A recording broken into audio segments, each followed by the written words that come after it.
Hey, Lee Robinson here from American Sentinel Canine. Thank you for tuning in. We appreciate your support. Protection work is multi-layered, okay? It's not just about a dog. Yes, we breed and train guard dogs, but we've had a shooting range for nearly 20 years. Now, it's been on the other side of the property out in the front because across from us was a 2,800 acre hunting camp, and we were a member of that camp for many years.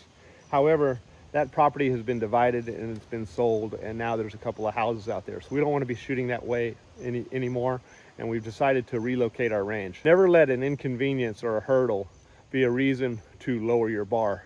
So instead of just relocating, we've expanded our range. And in this video, we're going to talk about what we've decided to do. Now, protection is not just having a dog, okay, y'all? It begins with environmental awareness. Protection begins with you. The police, 911, is going to show up too late, okay? They're going to show up after the event's over and just make a report. But if you want to stay safe, you need to be prepared. And we have some targets over here. We'll discuss those in a minute. We've got 6 more targets en route that we're waiting on. But what we have done to develop this is we have a stack of railroad ties. Now you can see that that side needs to be completed. We need 4 more railroad ties on this front rack, and we need 1 more on all of these across the top. And then we need, that one's stacked up all the way. Then this one here, we need 1 more, and then we need 3 more over here on this stack. So these posts, the vertical posts, are actually 9 feet long. Okay, let me look at the camera. That post, this post, all of these vertical posts that go down are 9 feet long, and they're about sticking up about 7 feet above ground, a little under 7 feet, because they're a little bit over 2 feet in the ground. But this dirt is all new dirt. Okay, yes, you can see stumps, but it had to be built up because the ground was sloping. So there's new dirt in the back, and because I was concerned about those posts being secure with all this weight on it, we put some logs in there to provide some support, and we also got logs on the backside, which I'll show you in a bit before we moved all this dirt inside, because that dirt's going to put a lot of weight on that, and that would cause those posts to lean in that freshly poured dirt. Even though there is some cement in there, the cement was not the best because it had too much water in the ground and whatnot, so it's not going to be super strong, but it's better than none. And so we've supported this, and we got 42.5 feet in width, and the rest of these are 8.5 feet. The vertical posts are 9 feet, but all the others are 8.5 feet, except for those 4 are 9 feet, and we also have 4 on this side on the bottom that are 9 feet to extend the front an extra 6 inches. You can see that those stick out an extra 6 inches right there. All right, we did that on both of the sides, but we needed the rest of them uniform so the walls would all end on the posts. So the rest of them are all 8.5. All right, so we put logs in here to minimize the amount of dirt that I needed to throw in. But let's look at the targets, and then I'll show you the back side of this well.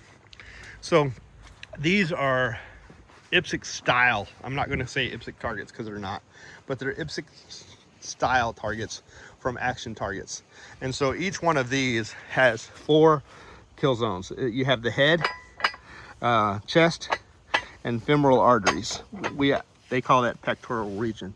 We added those, and we also have a shooting tree where there's 6 targets. The goal is to have a person that you're shooting with, if you want to play games, where they shoot their 3 over to your side, and you shoot your 3 over to their side, and the targets go back and forth until one person's a winner. And by winning, what you have to do is you have to shoot your side all to one side, and then this person is the loser. Okay, so that's how that works.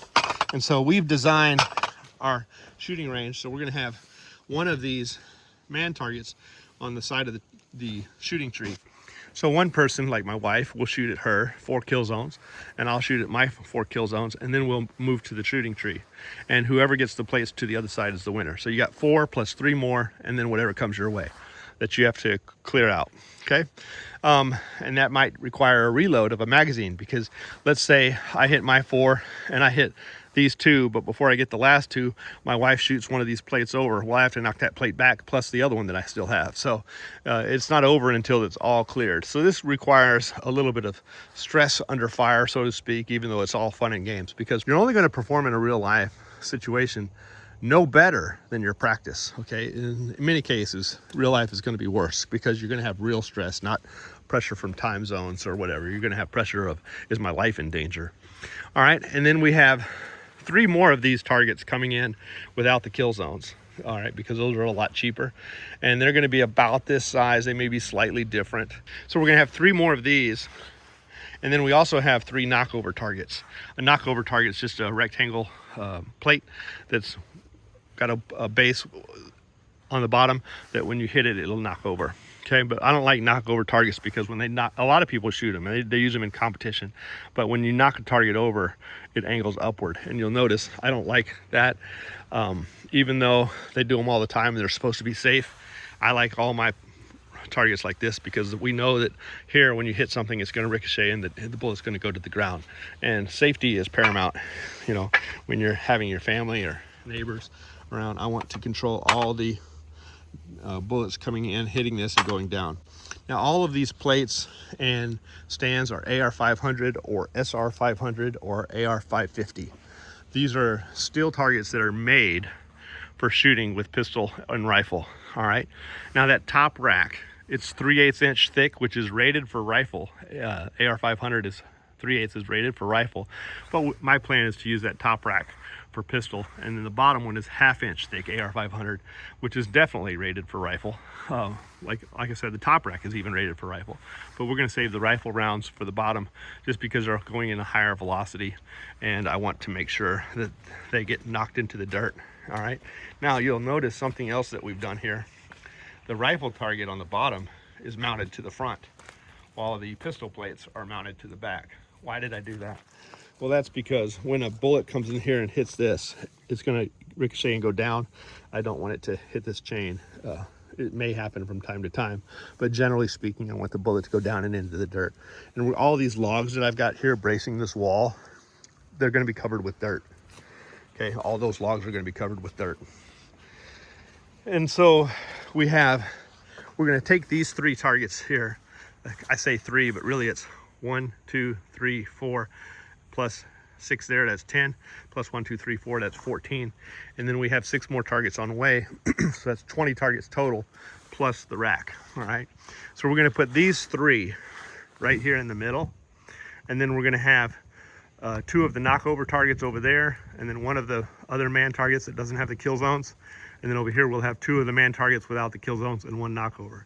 So it's going to be man, knockover, man, man with action plates, shooting tree, man with action plates, and then you're going to go to man with no action plates, no kill zones, knockover, and man with no kill zones. So we're going to have a well-established shooting range here. And let's look at the wall. Like I said, this wall here is going to be brought up to the top of that post, and that's going to be 7 foot high. Now, obviously, that's more than 7 feet from where I am, but there's a slope on the ground, so I'm down below that. So I'm down. It's probably closer to 7.5 feet, and as I go back, it's going to get even higher. All right. So we've got logs here that are supporting those posts until all this dirt settles. All right. You can see how much I built this up because we wanted the range to be higher than necessary. Now that tree, obviously you don't want to pile a bunch of dirt around the base of a tree because it'll kill the tree. And eventually there will, you might think, well, those logs pressed against that tree might kill that tree. Those logs are going to rot. All these logs that are on the ground are going to rot, but it's going to take a number of years for them to rot. And so by the time those logs have rotted, this dirt will then be solid, okay? Because compaction from rain and time and settlement, it's gonna pack. Now you'll notice I got logs that go all the way from this tree to that tree, holding that retaining wall in position while those posts set up. And they're not just there, they're actually pressed up against the posts. You can see that those logs were placed in there, even though they look like a mess, they're placed in there carefully, so they're all pushing on those posts to support this wall. Okay, and then here's just some stuff I need to clean up, and we're gonna put, like I said, dirt over these logs. Now in these logs, there'll be dirt over these logs. I don't know if the covering with dirt is going to make them rot faster or slower. I know that when a log is on the ground, it rots faster, but I don't know if it's under the ground if it rots faster. So that might cause them to be preserved, but I don't know. We'll have to just wait and see. We have a lot of clay in this ground. All this dirt right here needs to be dried out and moved back and covered up. So we'll have a pretty nice shooting range. We've got 16-foot walls on each end to provide protection, and all the targets are going to be at least 4 feet back from the front of the wall, maybe even 8 feet back. You'll notice it depends on how the dirt goes, I might have to pull that up, move it forward a couple feet, and then put it back down. You might think, why did you put that in before you got the logs and the dirt in? Well, it's because I had the post hole digger hooked up to the tractor, and the post hole digger is probably the most difficult item to hook up to a tractor. So we went ahead and dug the holes, and if I didn't put those posts in there, then those holes would have gotten filled in. Now, I didn't have to put the rack on there or the horizontal support.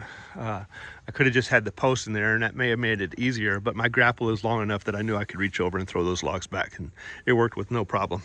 All right, so now we just got to move the dirt in, and once we get the dirt moved in, we'll smooth all this out, so when it rains like this, we don't get puddles. And then over here, we're gonna have our canine building.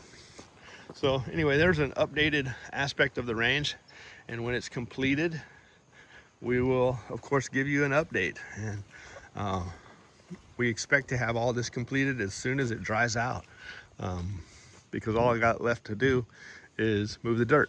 Now I do need some more railroad ties, but I actually have some old ones, and since these are on the top layer, I may throw those old ones. You can see that one's kind of old on the top. That was an old railroad tie. We may use some of the old ones, but I may just, like that one there, it's got a big cavity in it. I may just get some new ones, even though we're gonna have dirt up to that. I may just get some new ones for that last top row. Catch y'all later. Have a blessed day. Somebody's here.